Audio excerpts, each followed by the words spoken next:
Alright guys, today we're going to take a look at the Hogs Star Trek drone. Wow, look at that thing. Now, I already took it out of the box and set everything up on it. This is just for effect. This box was actually pretty hard to get open originally, so the way they had it, you know, it's got that little tongue on there, and that tongue is a big pain to get off of there.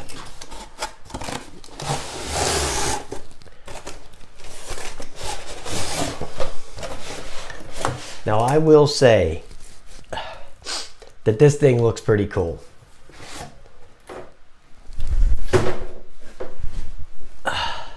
You got the manual and the little quad itself, which is pretty cool looking. I will admit that it was pretty cool, and this thing was cheap as dirt. Okay, now I could see, I think it was $33 at Toys R Us. I could see some Star Trek fan wanting this. Okay, even if they never flew it, because they give you the transmitter, which is right here. But I got a little video already shot with the transmitter and how it charges. I'm going to just edit it in here into this video here, so I'm not going to go into that right now.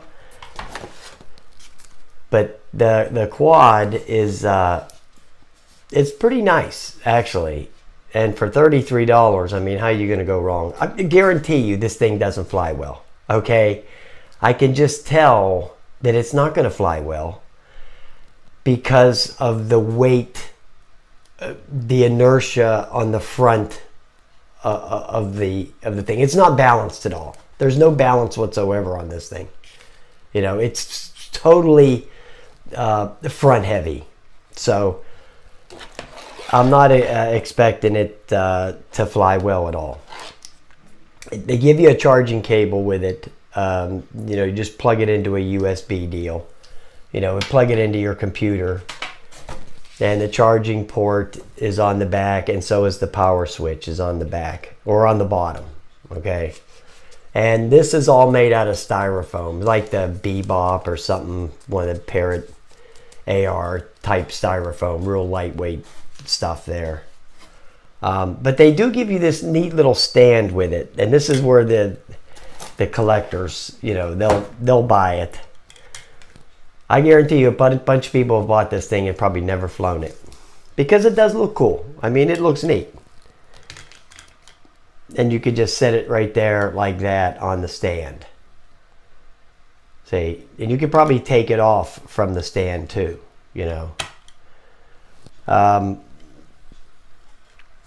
think it looks pretty cool myself.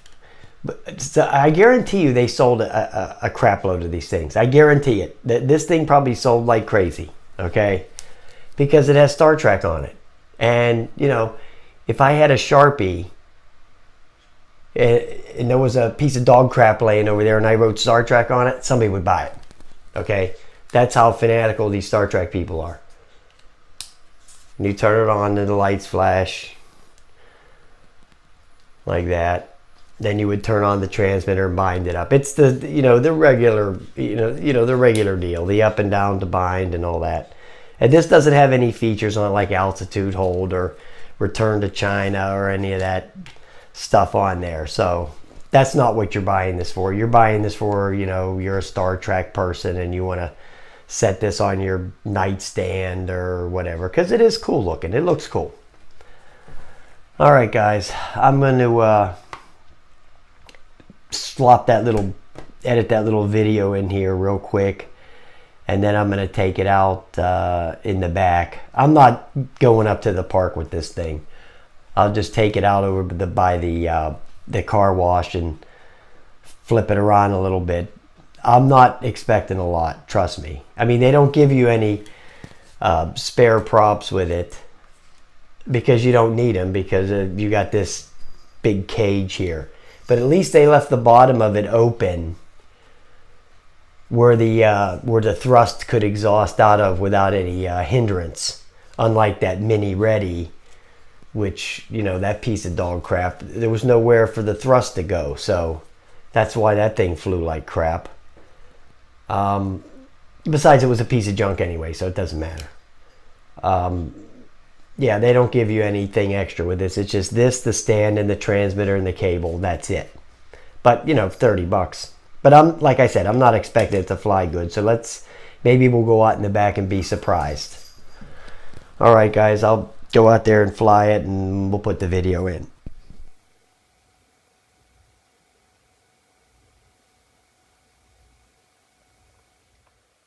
Now they have this controller here pretty child-proofed. There's a little pin right here. It doesn't have this screw like the normal ones. There's a little pin right there. Let me grab something real quick. Hold on. Oh. Right there. And you have to press in on that pin to get it to release that. Okay, once you get that pin pushed in, and it's hard to hold the camera and show you this, but anyway, so that door will slide off. And then inside here, it actually has those little safety things for the battery. You know, those they're like in the ones like in a smoke alarm or something, where the pin has to be pushed down for the battery to work.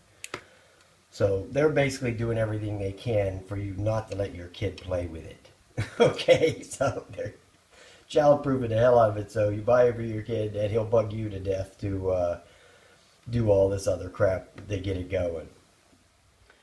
Okay, just let me show you the controller real quick. It just has this sound effects deal going on with it here. So you want to see this actually. This button right back here in the back. Now, turn it on first, dopey. Okay, this sound effects button is right here.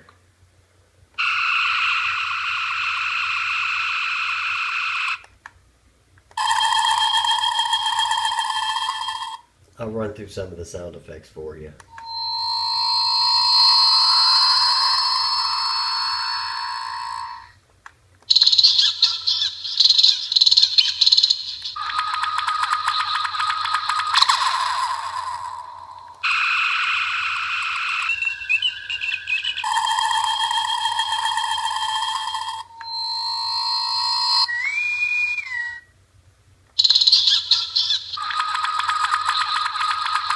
Okay, that's good. And then the trigger on the other side is the speed selection. They call it the warp speed selection.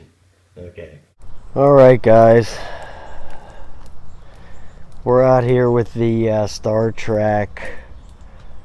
You know, this thing. Yeah, that's what I'm talking about. That's what we're out here with. And I got it on the stand down there. I'm going to take it off from the stand. You know, the stand might flop over or whatever when I land or when it takes off. So, who knows? Like I said, I'm not expecting a lot here. Okay? There doesn't seem to be any gyro calibration available on this thing. It's really bare bones as it gets. And it's pretty windy out here. You can see all this dirt here. We had a huge storm yesterday. If you would have watched that time-lapse video I put up, you'll see all the clouds that went strolling by this morning. It was real bad yesterday, so I just want to take this up and just get a little feel for it, see what happens.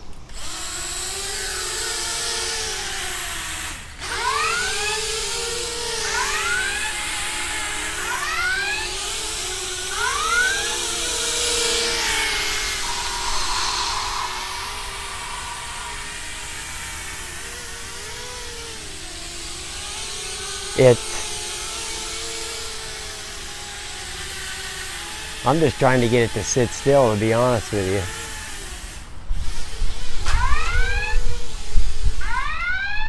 Man, this thing is, oh, shut up. This thing's pretty bad, guys. Well, I knew it would be, okay? I knew that this thing would not fly well. It's a little too windy for this thing, so it's really getting the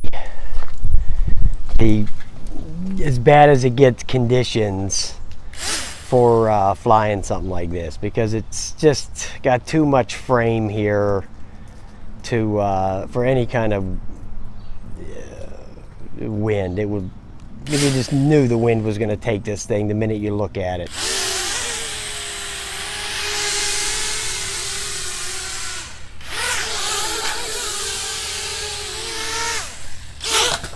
Yeah, it's bad, guys. It's real bad.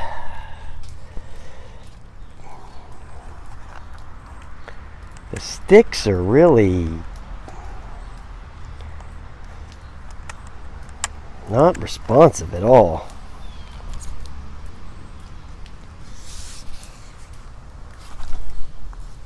The controller is very slippery also.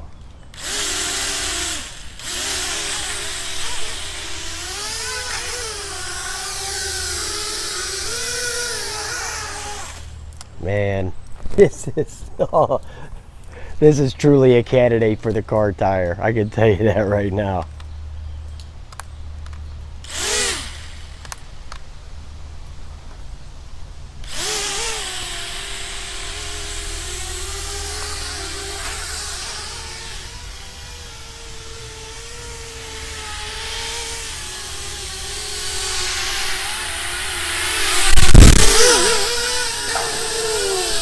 It's just not, it's not very good.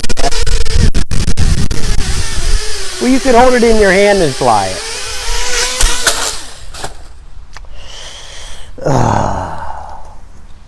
Did I tell you when I took this out of the box that this thing wouldn't fly good? Yes, it's windy, okay? It's windy. Way too windy for this thing, but I'm being blocked by this wall. There's no wind right here. There's no wind right here. It's just if I get above that thing there, there's some wind. But where I'm standing, it's not windy.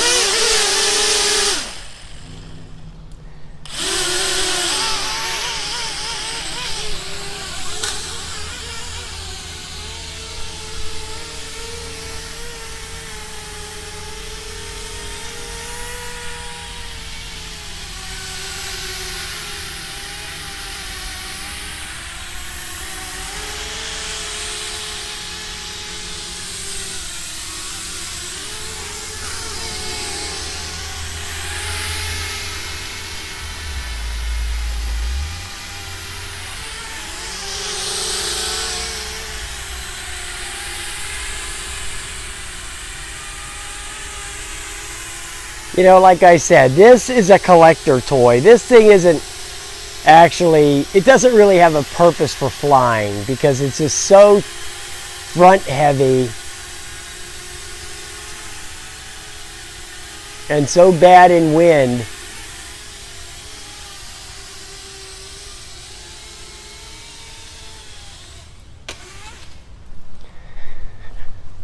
It got out here beyond the safety of the wall here.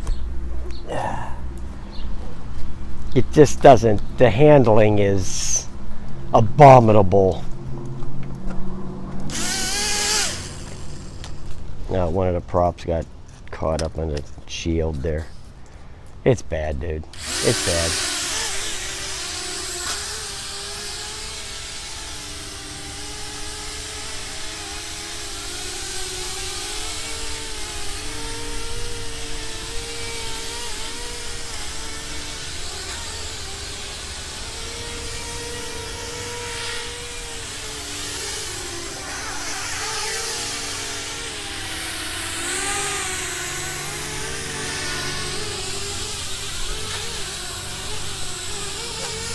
The controls are so unresponsive.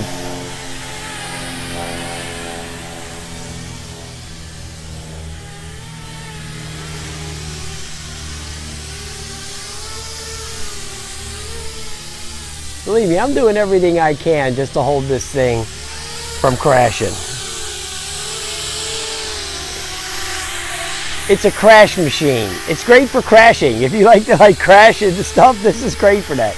This probably be good for like if you had a couple of them, you could do like some dog fights with it.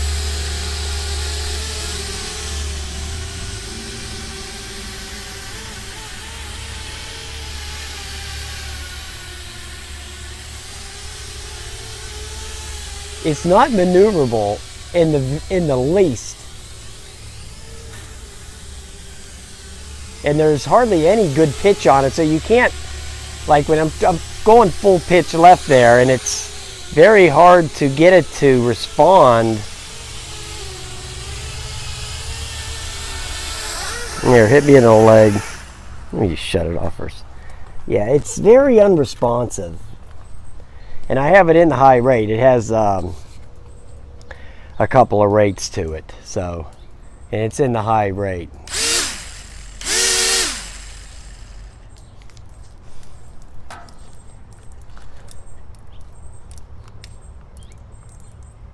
Yeah, it doesn't seem to have any gyro reset, and it didn't mention it in the manual at all about any kind of gyro reset. So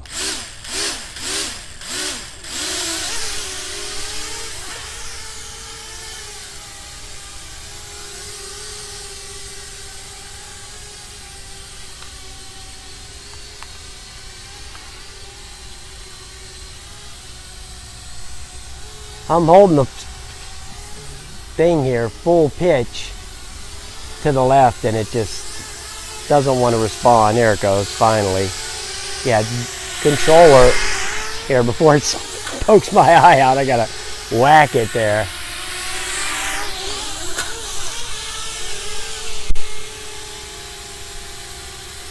The battery seems to be lasting for a while.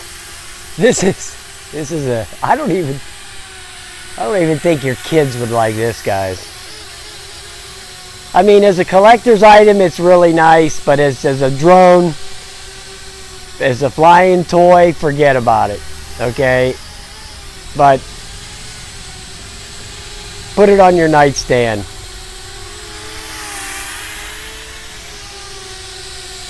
You know, I knew when I took it out of the box it wasn't going to fly good. That was a given. Just for me to hold it still here is, actually, this is a major accomplishment just for me to hold this thing still.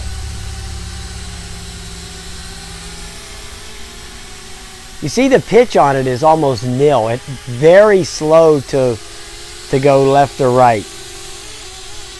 Forward, it'll go a lot better because the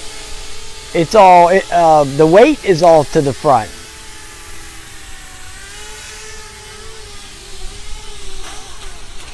Now, I didn't take that up just now. It just kind of like flew up on its own. That's because the wind got under it and took it up. I didn't throttle it up there. That was just the wind grabbing it and taking it up. This is very susceptible to any kind of wind change, this thing.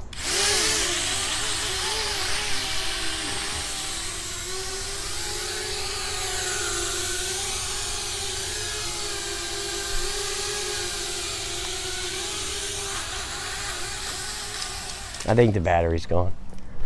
Won't stay up in the air now. No,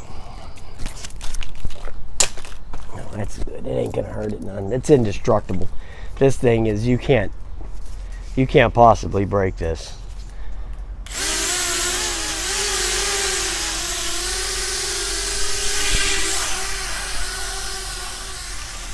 Nope, there's not enough juice. It's full throttle right now. There's not enough juice to take it up, so it's not getting enough RPM to take it up. All right, boys, you know I'm giving this thing a big thumbs down, so that's a big Turk. Gobble, gobble on that. Rest assured, you'll never see this thing again. I waste my time coming out here with this thing. All right, guys. Thanks for watching. All right, guys. I just came in from outside, you know, with that Star Trek doodad, and you know, the heading I'm going to put on the video is "Don't buy to fly." Okay, I'm not really going to say it's bad to buy, because you know a lot of collectors might want it. It's worth $30 as like a collectible, so you could buy it for that. But don't buy this thing thinking it's going to be some kind of fun quadcopter to fly, because it's just not. You know, yeah, it was a little bit windy, but you could just tell, you know, when I took it out of the box, that the balance there was no way in hell that that thing was going to be a good flyer. It just wasn't going to happen. So if you would want to buy it to collect it, it's great for that. It does look cool, has the nice stand and all that.